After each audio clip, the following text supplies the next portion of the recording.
Alright, game 4 here, Seaside round. And for some reason I felt very comfortable when I saw the Seaside card. Yeah, I'm home, almost. Anyways, the board has Ambassador on it, so you probably want to buy it. It also has Ghost Ship on it, so I expect this game to take quite some time going after, with these attacks on the board, right? Very, very oppressive, and they lead to very grindy games. So a couple of ways you could go about this. Um, Bazaar Ghost Ship Engine Salvager that gives you plus buy, or there's the double tactician thing, right? There's enough support for it, I believe. Yeah, I think there's enough support for it. You get maybe 5 bazaars, some navigators, the odd salvage. You have 8, 10, 12, 13 a turn maybe.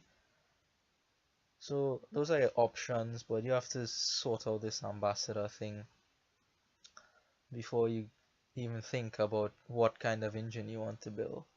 So double ambassador is popular. There's also embargo on the board, which might entice you to go out double ambassador, but we both opt for the lookout and the ambassador instead of double ambassador.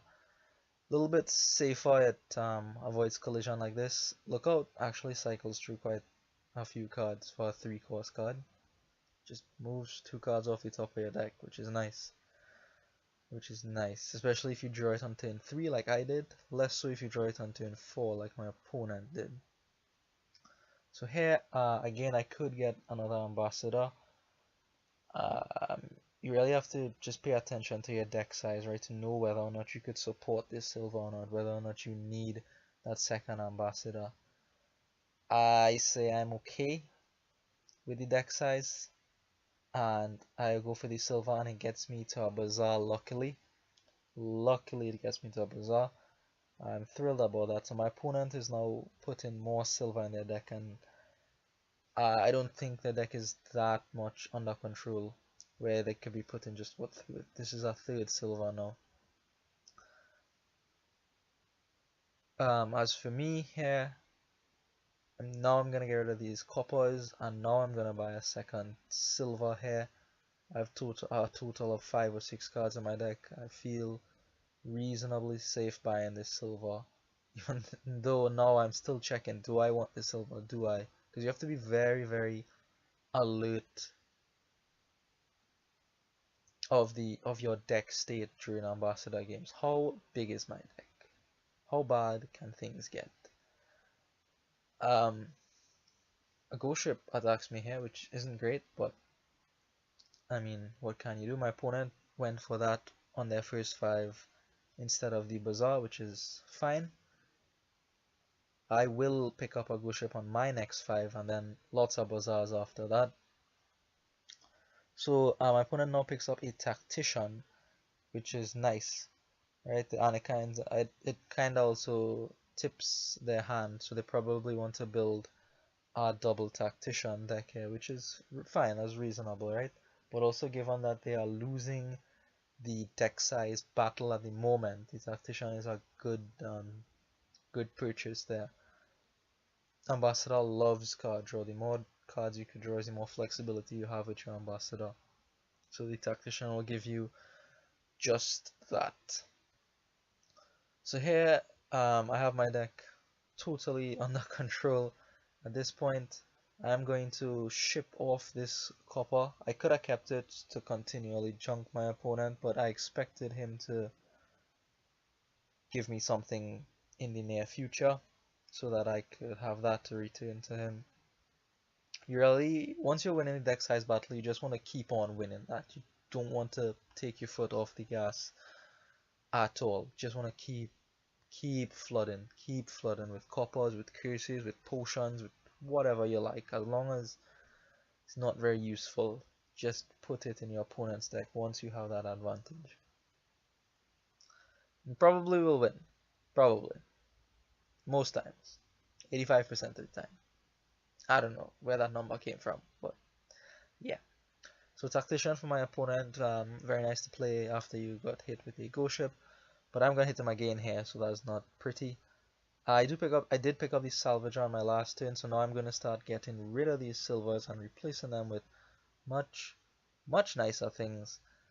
Like, for example, I don't know, maybe another bazaar here and a cut purse, a bazaar and a navigator. Tactician is possible. So I do pick up the tactician here, and alongside it is going to be a cut purse.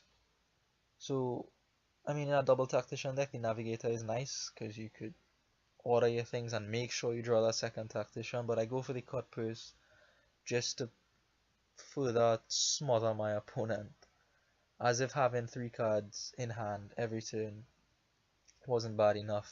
I'm going to try to make that 2 cards in hand. So I do get hit by the ambassador here, returning an estate. My opponent goes for bazaar and cut purse of their own here, but by this point I'm well and truly in control. Here I am going to pick up my second tactician, and we are up and running, boys and girls. We're up and running. I have enough money in my deck to purchase something, like whether it be a cut purse or something. And I do pick up the curse because I had the extra buy. I do pick up the curse here to start junking my opponent. He wasn't giving me stuff fast enough, so I had to get my own things to give him. You know, we approaching Christmas, right? It's all about giving. And you know, the more you give, is better for you. I don't know where I'm going with this. Anyways, so I chop the last silver out from my deck here, and I'm going to pick up a bazaar here. Next turn I'll start to play that cut purse more consistently. And really just one-way traffic at this point, right? Very similar to the last game where my opponent had all the fun. Now I have all the fun and all the options. Ghost ship, ambassador, cut purse at turn. That is very, very impressive. Very, very oppressive, and in short order here my opponent throws in the towel. So really at this point in the game you just buy all the bazaars, right? You'll slowly increase your economy that way and snuff out whatever it is, whatever plans your opponent could come up with. And then you can get a navigator or two, and then hopefully you get to a point where you could go province island and just empty the provinces that way while setting aside the province you bought the turn prior with the island. So that's the ideal game setup, I believe. Purchase an embargo here because whatever. I had the extra $2 and the action to play it, so I'll play it. It doesn't really matter where this token goes. I put it on the embargo because it's just one less thing my opponent could buy. He'll probably have, you know, not very much money and might want to buy an embargo. Well, now you take a purple with it. Embargo is the poor man's swamp pack. Right, so here I believe my opponent is going to resign in the middle of this turn or at the end of this turn or something. And that's game 4 for you, right? It's just how the ambassador fell for my opponent. It didn't fall favorably for him, whereas it fell favorably for me. And I was able to just get ahead on the deck size battle that way. I mean, the silvers didn't help him, but shuffle luck didn't help him either, I think. Anyway, thanks for watching and see you in the next one.